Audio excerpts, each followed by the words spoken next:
ประเพณีแห่ขันหมากเจ้าบ่าวส่งเจ้าบ่าวใส่บ้านเจ้าสาวนะจ้าของอีสานบ้านเฮาแต่ทางอื่นก็บ่รู้ว่าเพิ่นเฮ็ดแบบเดียวกันบ่ก็คงจะคล้ายๆกันแหละจ้าของภาคอีสานเฮาแต่งแบบโบราณแบบพ่อแม่ผิดขึ้นมาแหน่แปลกขึ้นมาแหน่ก็ตรงที่เสื้อผ้าชุดเฮาใส่เฮาถือจะเป็นของแบบสมัยใหม่บ้านเฮา อยู่ในยุคปัจจุบันเนาะจ้าเสื้อผ้าชุดที่เฮาใส่แต่การกระทำพิธีการคือคล้ายกับเหมือนเดิมทุกอย่างแบบพ่อแม่พาทำเนาะจ้าการแห่มาฮอดแล้วก็จะมีกั้นประตูเงินประตู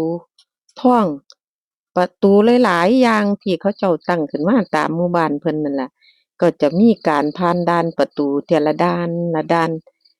ฝ่ายเจ้าบ่าวจะต้องนำซองเตรียมไว้หลายๆเพื่อที่จะผ่านมาถึงประตูสุดท้ายให้ซอง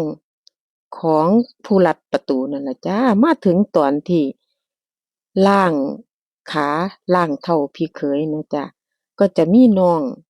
บ่ว่าน้องหญิงหรือน้องชายก็ได้ขอให้เป็นน้องของเจ้าสาวถ้าเจ้าสาวบ่มีน้องบ่มีน้องที่คลานตามกันมา ก็ใช้ญาติฝ่ายน้องมาล้างได้คือกันจ้าแต่มื้อนี้เจ้าสาวมีน้องชายเลาก็มาล้างเอาขาเอาเท้าพี่เขยพี่อ้ายนั่นล่ะจ้ะภาคอีสานเอิ้นเนาะจ้ะก็จะเป็นพิธีของคนอีสานเฮาพอมาถึงแล้วเพิ่นก็บ่ทันได้ส่งเจ้าสาวออกมานั่งพาขวัญเดะจ้าเพิ่นจะต้องดูว่าสินสอดครบบ่สินสอดของเฮา ค่าดองของเฮาที่มาดค่ากันไว้เอามาเผยต่อหน้าเจ้าบ้านพ่อแม่ญาติพี่น้องว่าเฮานำสินสอดมาครบบ่ต้องนับต้องเชียร์ให้เห็นและก็เป็นจริงว่าเฮาได้มามอบสินสอดที่เหลือวางให้ครบเรียบร้อยเพิ่นจังสินำเจ้าสาวออกมาให้นั่งพาขวัญกับเจ้าบ่าวจ้า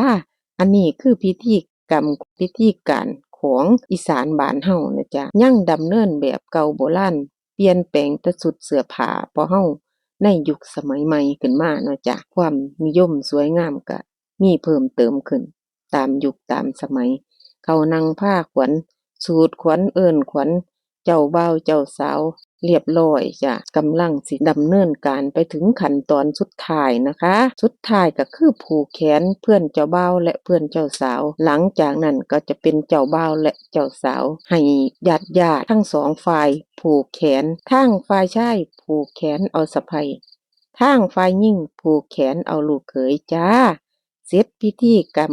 พิธีการของอีสานบ้านเฮามงคลสมรสแต่งงานนั่นล่ะจ้าคนโพดก็บ่ฮู้ว่าเจ้าของเล่าถูกหรือเล่าผิดนะจ้าขอโทษขออภัยผู้ฮู้ณที่นี้นะจ้า